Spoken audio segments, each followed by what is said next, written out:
ఇప్పటి వరకు ఆరాధన అంతటిలో మీరు తోడుండి నీ నామానికి మహిమకరంగా మీరు జరిగించుకునే దాన్ని బట్టి నీకు వందనాలు.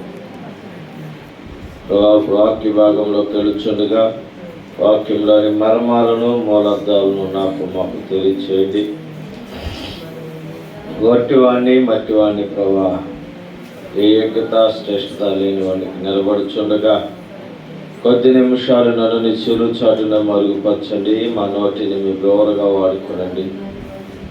మీరు చెప్పి ఉన్నావు ప్రభా, నిలబడి వారు మాత్రమే మీరు, కానీ మాట్లాడేది మీరు కాదు. ఆయా గడియల్లో పరిశుద్ధాత్మ దేవుడు మాట్లాడతాడని చెప్పావు ప్రభా. పరిశుద్ధాత్మదేవ, మీరే మాతో మాట్లాడండి. నీ విలువైన మాటలను హృదయంలో నీరు కట్టి ఫలింప దయచేసి మా అందరికీ వినగలిగిన చెవులు గ్రహించగలిగిన దయచేసి నిద్రాత్మను వ్యతిరేకతను తిరుగుబాటు స్వభావంలో ప్రతి ఒక్క యాంటీ స్పిరిట్ని మీరు బంధించి ఈ స్థలంలో మీ ఆత్మకు కుమ్మరింపచేసి మాతో సూటిగా తేటగా మీరు మాట్లాడి బలపరచుకొని యేసుక్రీస్తు నామములో అడిగి వేడుకుంటున్నాం తండ్రి, ఆమేన్. మీ అందరికీ వందనాలండి. మంచిది, మనందరం కూర్చున్నట్లయితే కీర్తన గ్రంథము 50వ అధ్యాయము, కీర్తన గ్రంథము 50వ అధ్యాయము. బైబిల్ ఉన్న వారందరూ చూడండి. కీర్తనలు 50వ అధ్యాయము 16వ వచనం నుంచి చదువుతున్నాం. 16వ వచనం నుంచి, భక్తిహీనులతో దేవుడు ఇట్లు సెలవిచ్చుచున్నాడు, నా కట్టడాలను వివరించుటకు నీకేమి పని? నా నిబంధన నీ నోట వచ్చించదేమి? దిద్దుబాటు నీకు అసహ్యము కదా. నీవు నా మాటలను నీ వెనుకకు త్రోసివేసెదవు.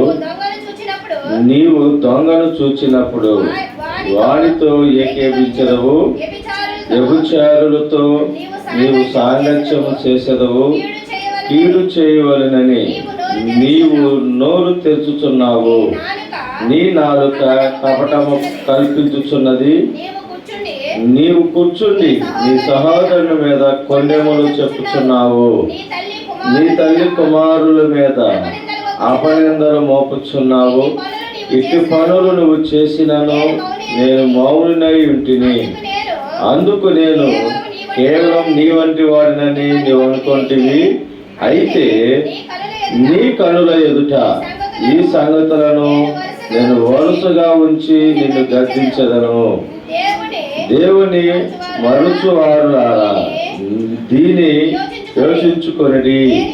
లేని ఎడల నేను మిమ్మలను చీల్చివేయుదును. తప్పించువాడెవడును లేకపోయెను. తుదియాగం అర్పించువాడు నన్ను మహిమపరచుచున్నాడు. నేను వానికి దేవుని రక్షణ కనుపరుచున్నట్లు వాడు మార్గము సిద్ధపరచుకొనెను. చాలండి. వాక్యాన్ని మనము పరిశీలన చేసినట్లయితే ఆయన సూటిగా మనతో మాట్లాడుచున్నాడు. మనకు కావాల్సినటువంటి వాక్యం. మరి మీకు కావాలా పిల్లలు నాకు తెలియదు, కానీ నాకు కావాల్సినటువంటి వాక్యమే ఈరోజు మనతో మాట్లాడుచున్నాడు దేవుడు. ఆయన అంటున్నాడు, భక్తిహీనులతో దేవుడు ఇట్లు సెలవిచ్చుచున్నాడు. ఎవరితోనట? నాతోనండి. ఎవరితో? నాతో. అంటే మీరు భక్తిహీనులు కాదా? మరి ఎవరితో మాట్లాడుతున్నాడు? ఇప్పుడు ఇక్కడ ఆయన ఎవరిని అంటున్నాడు? నాతో దేవుడు మాట్లాడుతున్నాడు. ఎవరిని చెబుతున్నాడు? ఎవరు చెప్తున్నాడండి ఆయన? సెలవిచ్చుడు ఎలాంట? నా కట్టడాలను వివరించుటకు నీకేమి? మనము భక్తిహీనతలో ఉన్నాము, బుద్ధిహీనతలో ఉన్నాము. కానీ మన మాటలు ఎలా ఉంటాయి? పెద్దలు చెప్తారు కదా, మాటలు చూస్తాక చేతలు చూస్తే చేతలేమో చిన్నగా ఉంటాయి, మాటలేమో కోటలు దాకా. అలాగే మనము భక్తిలో చిన్నవారిగా ఉన్నాం, నీతిలో చిన్నవారిగా ఉన్నాం. కానీ మనం ఎలా చెప్తామంటే భక్తిలో చాలా మెలకు కలిగిన వారిగా, పెద్ద భక్తి పరులుగా, మనం నీతిమంతులుగా మాట్లాడుతూ ఉంటాం. అన్ని విషయాల్లో మనము తగ్గించుకునే స్వభావం కలిగి ఉండాలి. దేవుడు చెప్తున్నాడు, ఎవరైతే ఈ లోకంలో తగ్గించబడతారో వారు ఎక్కడ హెచ్చించబడతారట? ఎక్కడ హెచ్చించబడతారు? పరలోకంలో హెచ్చించబడతారట. ఇక్కడ తగ్గించుకున్న వారు దేవుడి విషయంలో, నీతి విషయంలో, కష్టం విషయంలో, అన్ని విషయాల్లో ఎవరైతే ఇక్కడ తగ్గించుకుని లోబడతారో వారు పరలోకంలో హెచ్చించబడతారు. ఇక్కడ హెచ్చించబడిన వారు పరలోకంలో తగ్గించబడతారు. ఈ విషయం అందరికీ తెలుసా అండి? తెలుసా? ఇది లేదా ఇదే అంటున్నారా? తెలుసా? మరి ఎంతమంది ఇక్కడ తగ్గించుకుని ఉంటున్నాం? తగ్గించుకుంటున్నామండి. ఏ విషయంలో చెప్పచ్చు? ఎవరికాలు అంటే బయటికి మైకి వెళ్తలేదు. ఏ విషయంలో తగ్గించుకుంటున్నాం చెప్పచ్చు? అత్తగారు కోడల్ని తిట్టినప్పుడు తగ్గించుకున్నారు ఎప్పుడన్నా? మీ భర్త మిమ్మల్ని తిట్టితే తగ్గించుకున్నారా? సమాధానం చెప్పకుండా. మీ భార్య మిమ్మల్ని తిట్టితే తగ్గించుకున్నారా? తిరగబడకుండా, కొట్టకుండా. మరి ఎలాగూ మనము తగ్గించుకున్నామని చెప్పుకుంటున్నామండి. ఎలాగ రేపు పరలోకాలు హెచ్చించబడతాం? మన ఇంట్లోనే మనం తగ్గించుకోలేనప్పుడు, మన బిడ్డల దగ్గర మనం తగ్గించుకోలేము, మన రక్త సంబంధులతో మనం తగ్గించుకోలేనప్పుడు బయటికి వెళ్ళినప్పుడు తగ్గించుకోగలమండి? బయటికి వెళ్ళినప్పుడు తగ్గించుకోగలమా? ఒకసారి ఆలోచన చేయండి. మొదట మన విషయంలో మనం తగ్గించుకోవాలి. దేవుడి ఎదురు తగ్గించుకోవాలి. దేవుడు కూడా వాక్యం ఉంటుంది, దేవుడి దయందును మనుషుల దయందును వర్ధలమంటాడు. మనుషుల దగ్గర కూడా మనము ఒదిగి ఉండాలి. చూడండి, ఒక పాము, పెద్ద పామే, అది కలిస్తే చచ్చిపోతాం. ఎదురు తిరగలేదంటారా? 10 మంది ఉంటే మాత్రం అది ఎదురు తిరిగి తప్పించుకుని వెళ్ళిపోలేదా? వెళ్ళిపోగలదు. కానీ ఒకవేళ బై మిస్టేక్ వెళ్ళలేకపోతే ఏమైపోతుంది? దానికి తెలిసి అదేం చేస్తుంది? అది పాము. మనకున్నంత జ్ఞానం కూడా దేవుడు అందరికంటే ఎక్కువ జ్ఞానాన్ని మనకి ఇచ్చాడు. అయినను అది మనకంటే వివేకము కలిగి ఉండి జ్ఞానముగా తప్పించుకోవటానికి ఇష్టపడుతుంది. అందుకే దేవుడు చెప్తాడు, పాము వలె జ్ఞానముగాను, పాము వలె నిష్కలంకంగా. నిష్కలంకం అంటే పాము ఎలా ఉంటుంది? నిష్కలంకం అంటే పాము రాని దేవుడు ఎందుకు మెచ్చుకున్నాడు? ఎందుకు నిష్కలంకరాలాగా చూసుకున్నాడు? ఎందుకని చెప్పండి ఒక విషయం. ఇదంటే మనుషులు చూసి నక్కి ఉంటుంది కాబట్టి జ్ఞానం. పాము నిష్కలంకం అంటే దానికి ఏమీ లేదు, చేదు లేదు. మనకుందా లేదా? మన దగ్గర ఉందా లేదా? చాలా మంది అంటారు, అబ్బో ఇది చాలా చేదు ఉంది ఇది దగ్గర. మాట అనకపోతే ఏమంటారా? ఒకవేళ గొడవ వచ్చినప్పుడు ఎంత తిరగబడితే ఏమంటారు? ఏదో అనుకున్నాం కానీ వీళ్ళ దగ్గర కూడా చాలా మాట. మనం మాట్లాడేటప్పుడు ఆచితూచి మాట్లాడాలి. దెబ్బన్న వెనక్కి తీసుకోవచ్చు కానీ మాట అంట తిరిగి రాదట. అయితే ప్రియులారా, మనము దేవుడితో మాట్లాడేటప్పుడైనా, మనుషులతో మాట్లాడేటప్పుడైనా ఈ విషయం మళ్ళీ రిపీట్ అయితే జ్ఞాపకం ఉంచుకుని మాట్లాడుకోవాలి. మన మీద అది ఖచ్చితంగా దాడి చేస్తుంది. మత సుమంత్రుడు ఏ కొలబద్దతో కొలుస్తావో మళ్ళీ తిరిగి నీకు అదే కొలబద్దతో రెట్టింపు కొలత కొలుస్తాడు. నీకు ఒక కొలబద్ద ఉండదు, ఇంకొకరికి అందరికీ ఒకటే. మనం చాలా పూచి కలిగి ఉండాలి. ఆయన అంటున్నాడు, నా నిబంధనలు నీకు నచ్చదని. చూడండి, నా నిబంధన నీ నోట ఉచ్చరింపలేదేమి? దిద్దుబాటు నీకు అసహ్యము కదా.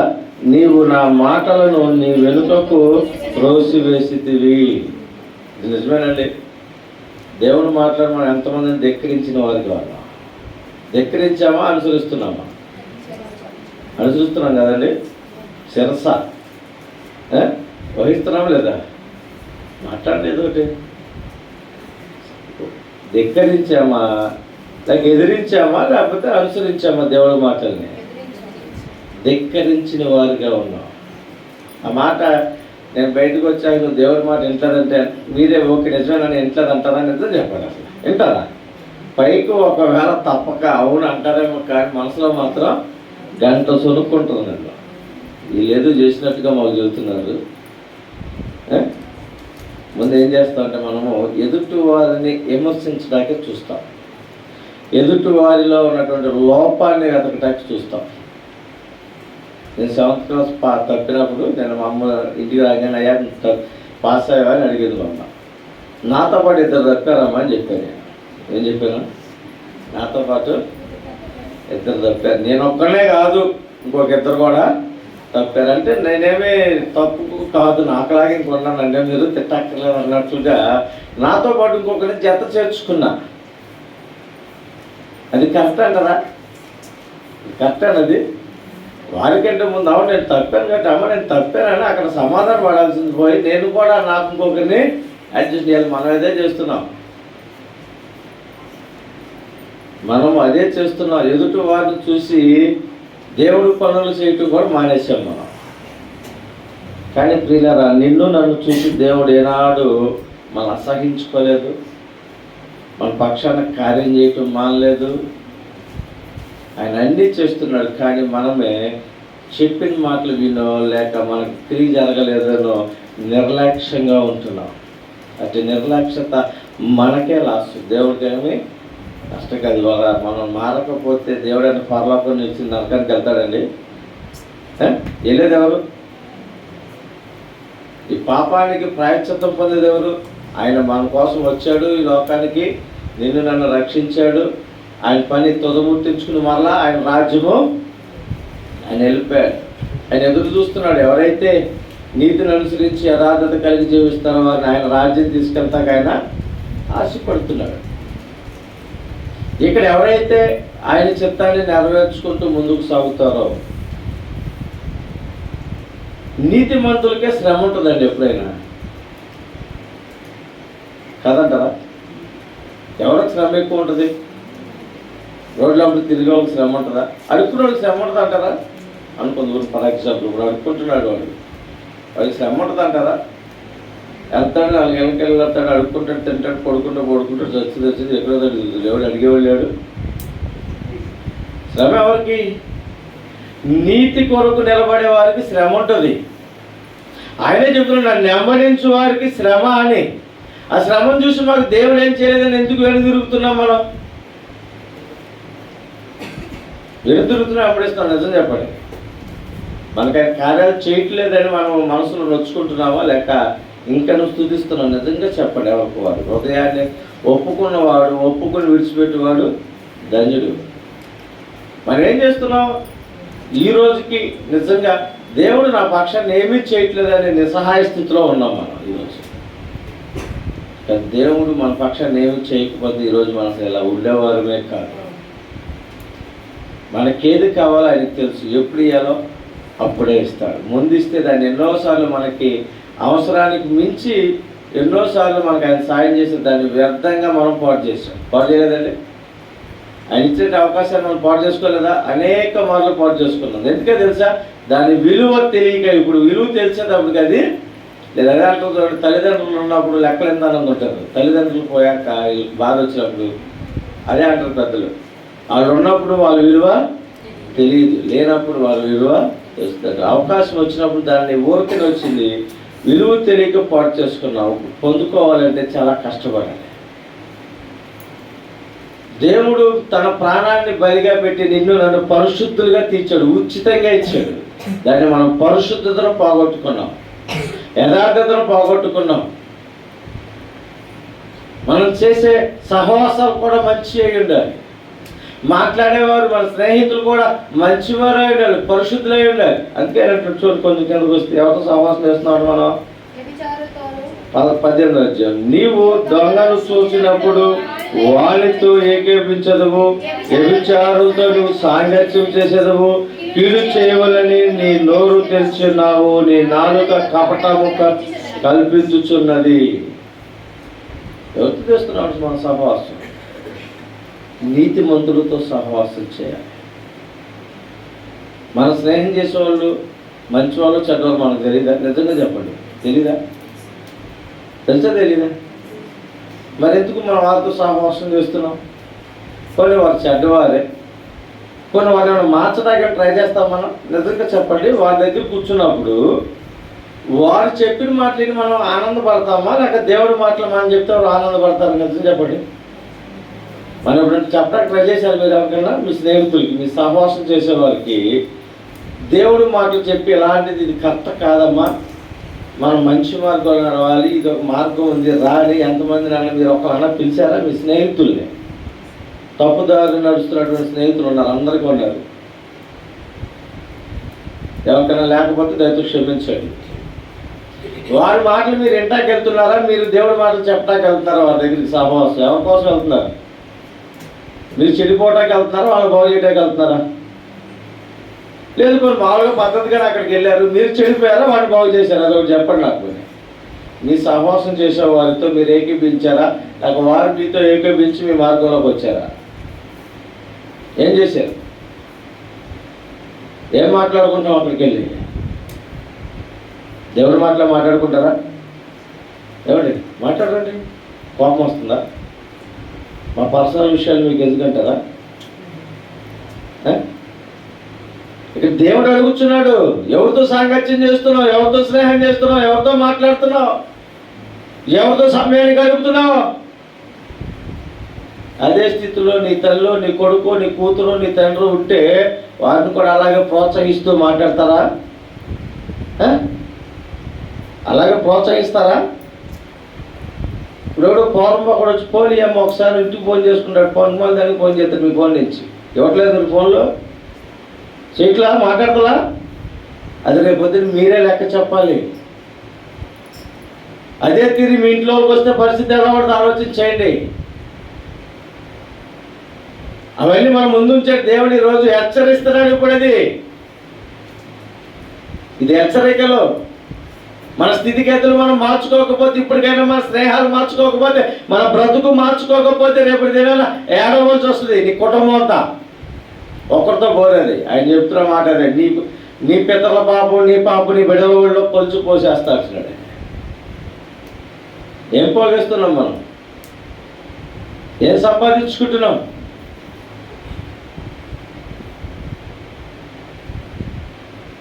ఏం దాచుకుంటున్నాడు? మన బిడ్డల కోసం ఏం దాస్తున్నాం? ఆస్త? ఎలాంటి ఆస్తి సంపాదిస్తున్నావు?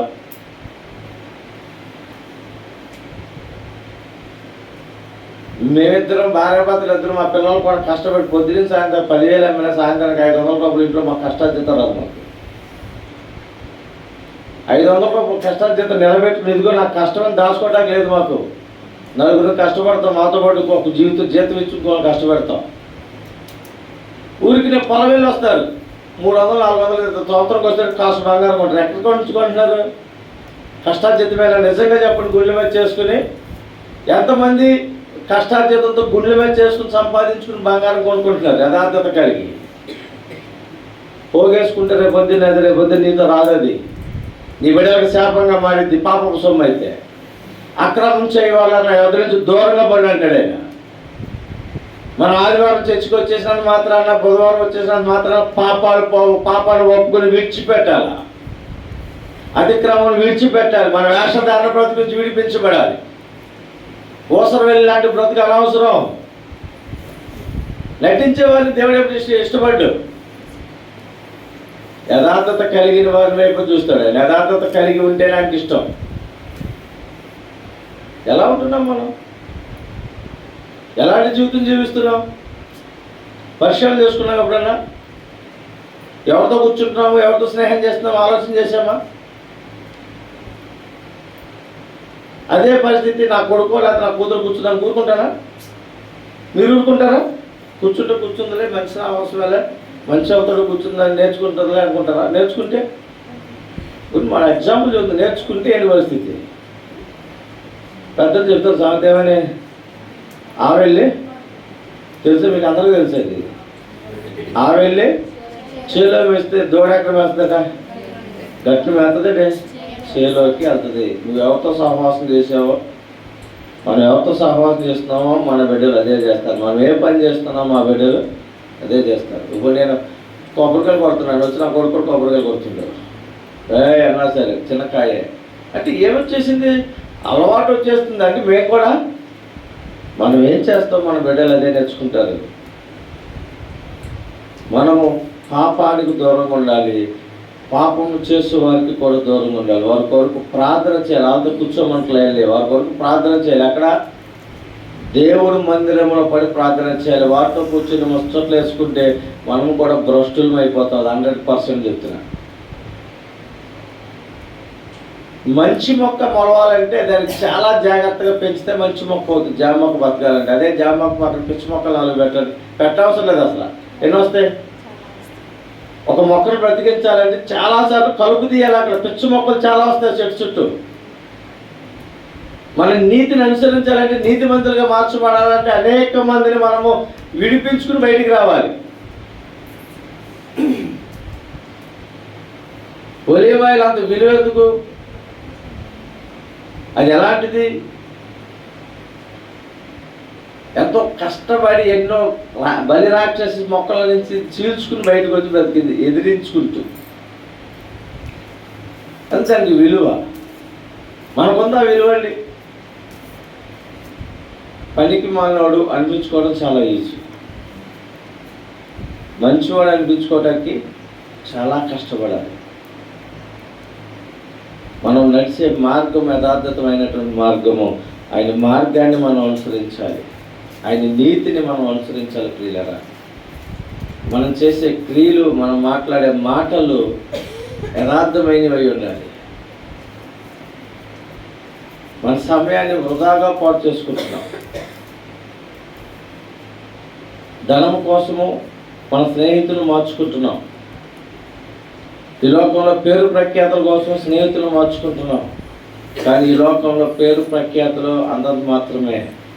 ఈ లోకంలో ధనము అందరు మాత్రమే. అది అక్కడక్క రాదు. రేపు మనల్ని నీతైన మార్గంలోకి నడిపించదు. ప్రియులారా, నీతైన మార్గంలో నడిపించేది దేవుడి ప్రేమ. దేవుడితో సహవాసం చేయాలి, దేవుడితో స్నేహాన్ని చేయాలి, దేవుడిని వెంబడించాలి, దేవుడు మాటలకు విధేయత కలిగి ఉండాలి. మనుషులకు ఇచ్చినట్టు విధేయత మనము దేవుడికి ఇట్లా. చూడు, మనకి ఎవరైనా చిన్న సాయం చేసిన వారు మన ఫంక్షన్కి వస్తే ఎలా ఉంటుంది? ఏం చేస్తాం? వచ్చారా, కూర్చొని అంటావా? ఏం చేస్తాం? అగ్గాట్లాడితే పొరుగులు పెట్టుకెళ్ళి కుర్చీలేసి. మరి ఏ రోజన్నా దేవుడి కోసం అలా ఎదురు చూసామో? దేవుడు వస్తాయని మాట ఎందుకనే అలా ఆనందంతో మనం దేవుడి కోసం చూసి మనం పిలిచిన వాళ్ళు 2 సార్లు ఫోన్ చేస్తే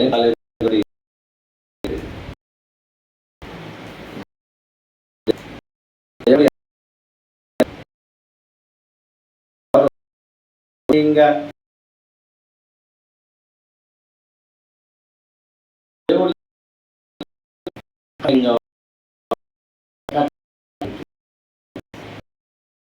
కట్టలేని దాన్ని ఏమో